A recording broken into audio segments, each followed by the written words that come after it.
Hello everybody and welcome. Today's video we'll be making this beautiful scrunchie. It's very easy to make and beautiful to use.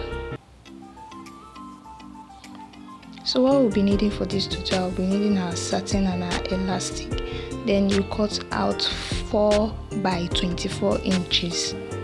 Then for your elastic you just cut out 8 inches. So first up you sew it straight, but the upper part and the lower part you have to leave small space, just as you can see here.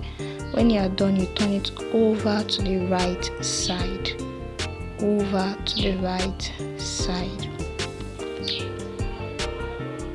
So after turning it over, you pick the 2 edges like this, just watch carefully, and then you sew it carefully.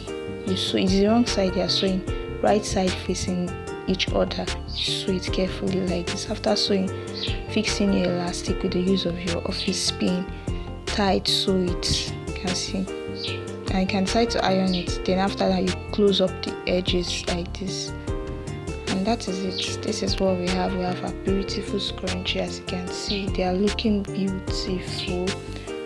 Please don't just watch, always try to practicalize whatever you have, and if you have questions, please drop it in the comment section.